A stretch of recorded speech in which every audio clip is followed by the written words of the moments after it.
Assalamualaikum warahmatullahi wabarakatuh. Halo salam parameters, kembali lagi di channel Suplemen Matematika bersama Bang James.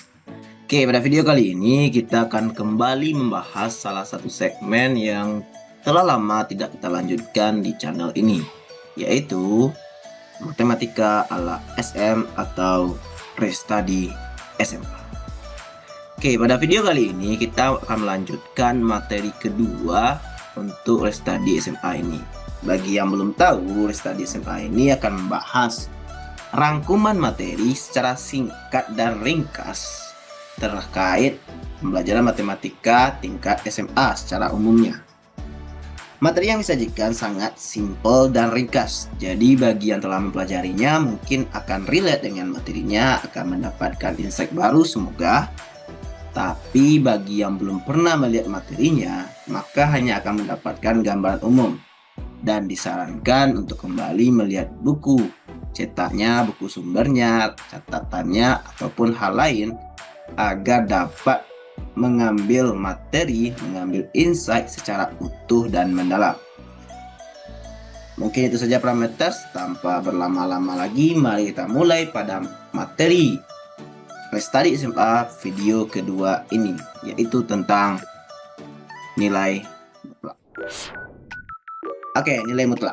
Sebelum kita mulai, coba kita jawab pertanyaan berikut. Berapa jarak dari kota Padang ke kota Jakarta? Nah, mungkin bagi yang tahu mungkin sekitar berapa kilo gitu, mungkin 100 kilo, 200 kilo, dan sekian. Silahkan dilihat di Google Maps-nya. Nah, yang penting ada jarak ya. Ada satuan bla bla bla kilometer, yaitu dia jarak Padang ke kota Jakarta. Kalau ada pertanyaan begini gimana? Jika tinggi Andi 167 cm dan Budi 175, berapa selisih mereka? Nah, ini jelas berapa? Ya, 175 kurang 167. Berapa itu? 8 cm. Oke, no problem. Terakhir, suhu di puncak gunung A -3, sedangkan di puncak B -10. Selisihnya berapa? Berapa? Apakah selisihnya negatif? Tentu positif juga. Gimana cara carinya? Iya, -3 kurang -10 sama dengan 7 derajat Celcius. Oke, coba lihat ketiga pertanyaan ini. Jawabannya pasti berupa bilangan positif. Ya, kita nggak fokus ke bulatnya, kita fokus ke nilai tandanya. Positif kan? Padahal di bagian ini, tinggi ini kan bisa aja kita buat 167 kurang 175. Jawabannya -8. Tapi ini nggak logis kan, karena ini selisih, selalu positif. Oke, sama kayak jarak, selalu positif. Di sini dia -3, -10, sama-sama negatif. Karena selisih ditanya, tentu harus positif. Apa terjadi jika kita buat -10 kurang -3?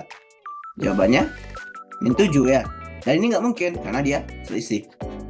Nah, kira-kira dalam matematika, gimana kita agar bisa memastikan secara kalimat matematika, secara penulisan matematika, nilai itu selalu positif? Gimana caranya? Kan bisa aja kita buat -8, tapi maknanya 8. Tapi itu kan kita memberikan makna, bukan yang tertulis.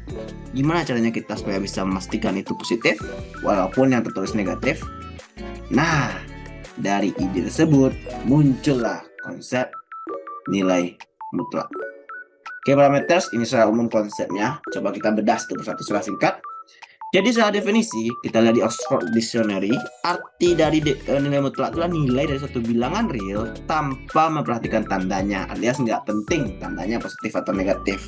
Gimana notasinya? Notasinya ini, sebuah dua garis lurus dan di dalamnya ada bilangan. Mau itu bilangan berapapun, terserah gitu. Dan apa makna tanda ini? Nah, ini dia. Jika tandanya ada bilangan, satu bilangan dalamnya, hasilnya selalu positif. Hilangkan tanda negatif jika ada. Jadi mutlak dari 2, 2. Mutlak -2 juga tetap 2. Mutlak -2 per 5, 2 per 5. Mutlak -pi tetap pi. Mutlak 1 kurang 1/pi. Nah, 1/pi itu kan 1/3. Lebih kecil dari 1/3 gitu. Nah, 1 kurang dari 1/3, sekian gitu, pastilah positifnya. Ini dia. Oke, itu makna dari mutlak. Oke, secara analoginya kita udah paham nih. Mutlak itu ada dua garis lurus dan apapun yang masuk ke dalamnya, bilangan apapun hasilnya harus positif. -1 juta, 1 juta, -2 per 5 jadi 2 per 5 dan seterusnya gitu. Itu dari definisi. Maka bagaimana konsepnya? Gimana penulisannya secara umum dalam matematika? Ini dia. Basic konsepnya, jika X bilangan real, Maka jika X itu kita mutlakkan, kita cari dia supaya positif, dia akan tetap jadi X. Saat X-nya kapan? Iya, besar sama 0. Oke. Jadi jika X-nya besar sama 0, kita tak tulis dia sesuai bilangan itu sendiri gitu. Lalu apa lawannya? Kalau dia besar sama, pasti lawannya kecil. Saat dia kecil dari 0, kita tulis minus X. Oke, coba perhatikan ini parameter minus X. Ini sangat bermakna. Apa maksudnya? Jadi jika kita masukkan bilangan min 2 gitu, maka dia akan jadi minus. Nah, ini dia minus. X-nya berapa? Minus 2. Nah, sama dengan berapa? Minus dari minus 2? 2. Nah, itulah maksud dari minus X gitu. Jadi minusnya udah ada, X-nya apapun diganti, karena dia kecil dari 0, maka minus kali minus dan akan selalu positif.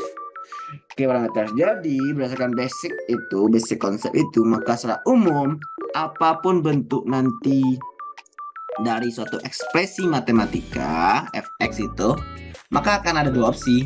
Dia akan tetap fx untuk fx-nya besar sama 0, dan akan berubah jadi minus dari fx tersebut untuk fx yang kecil dari 0. Ini fx ya, ini tipe ya. Oke, untuk minus fx kecil dari 0. Oke. Jadi itu yang akan terjadi kepada suatu ekspresi matematika. Bagi yang lupa ekspresi itu adalah semua bentuk matematika, baik itu variabel, konstanta, atau gabungannya gitu. Oke, itu dia konsep dari nilai mutlak. Nah, itu aja lah materi dari nilai mutlak ini. Jika ada ragu, silahkan kita komentari di kolom komentar. Oke, jadi penyajiannya gimana? Kapan kita temukan nilai mutlak ini? Secara umum ada 3. Pertama, fungsi. Ya, fungsi. Bisa ditanya nanti gimana nilai tertentunya, grafiknya, daerah asal dan ranknya, dan lain sebagainya. Yang kedua, bentuk persamaan. Ditanya solusinya, kapan X saja yang memenuhi, X apa yang memenuhi di sana gitu. Nah, itu dia. Yang ketiga, persamaan. Jadi bisa sama. Nah, ini pasti daerah penyelesaian, karena pasti solusinya lebih dari 1 pada umumnya. Oke, coba kita kaitkan. Pada hakikatnya, nilai dari suatu nilai mutlak itu ada 2 ya.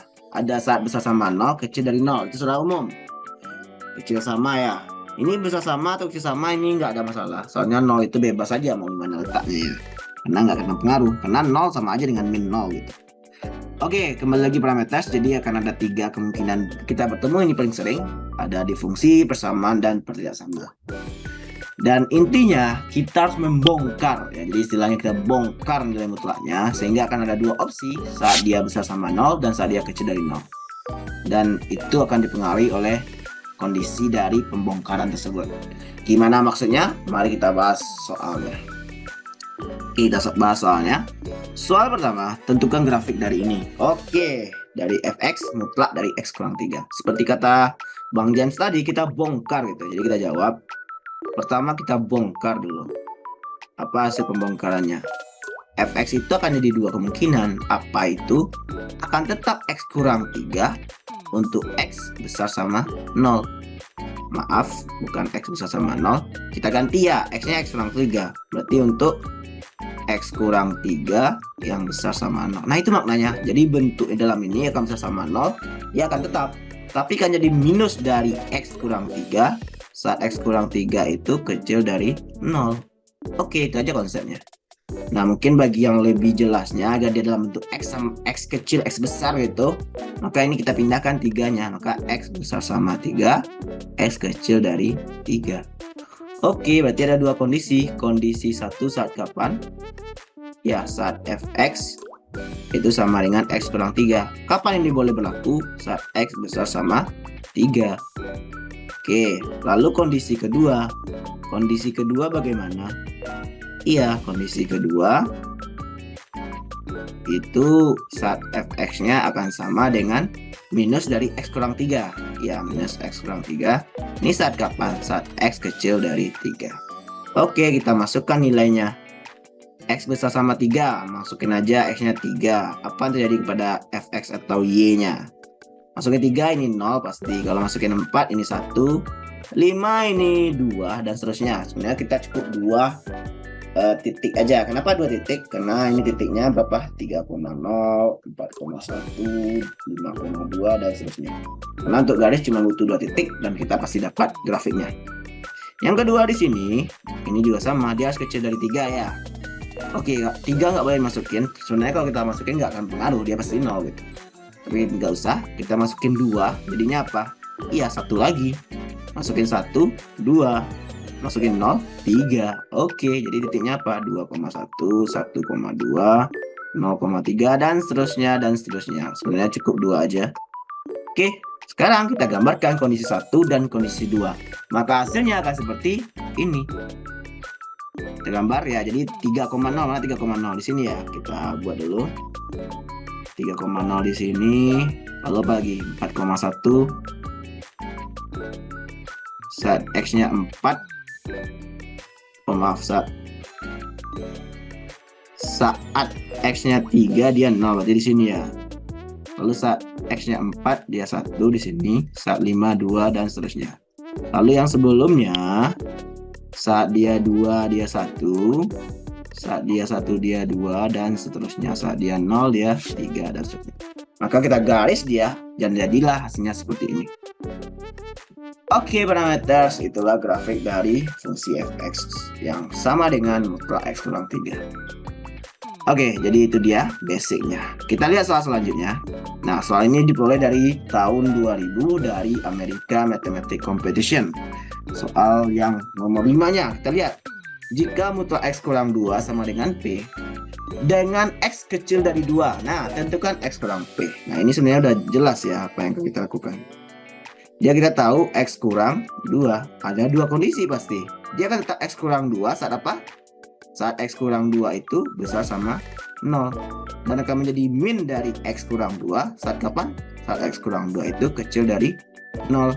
Artinya di sini dia akan x kurang 2 saat x besar sama 2. Dan jadi min dari x kurang 2 saat x kecil dari 2. Oke, no problem. Dan di soal kita tahu dia x itu kecil dari 2. Maka kita pakai yang bagian iya yang ini. Minus x dari x kurang 2. Maka pernyataan soal tersebut kita bongkar. Apa hasil pembongkarannya? X kurang 2 yang sama dengan P. Karena x kecil dari 2, kita bongkar hasilnya adalah minus dari x kurang 2 sama dengan P. Apa itu? Caranya banyak, bisa minusnya klik ke dalam dulu atau minusnya di P dan lain sebagainya. Itu cuman masalah urutan operasi aljabar, tidak ada pengaruh. Maka x kurang 2 sama dengan minus P, maka x sama dengan 2 kurang P. Oke, jadi itu jawaban untuk nilai x-nya. Yang ditanya x kurang P, oke kita ganti. Ini x sama dengan 2 kurang P. Karena kurang P, kita buat di sini kurang P. Apa jadinya? Kurang P kurang P. Maka x kurang P akan sama dengan 2 dikurang 2P. Jadi jawaban untuk soal nomor ini berapa parameters? Ya, 2 kurang 2P. Yang C. Mungkin itu saja latihan kita pada kali ini. Dan kita bisa lihat sebagai PR parameters soal berikut ini. Oke, ini dia soal latihan untuk parameter. Silahkan dicoba nanti dengan konsep yang telah kita bahas sebelumnya. Intinya kita harus bongkar nilai mutlaknya secara umum gitu, kalau ingin mencari nilai x dalam mutlak. Tapi kalau untuk soal nomor 1 itu jelas cuma mencari perkalian biasa. Tapi nomor 2 dan 3 kita harus bongkar terlebih dahulu. Oke parameters, itulah pembahasan dari nilai mutlak pada video kali ini. Bagi ada yang ragu, silahkan diskusikan di kolom komentar. Dan mungkin itu saja pembahasan kita. Dan sampai jumpa di video selanjutnya.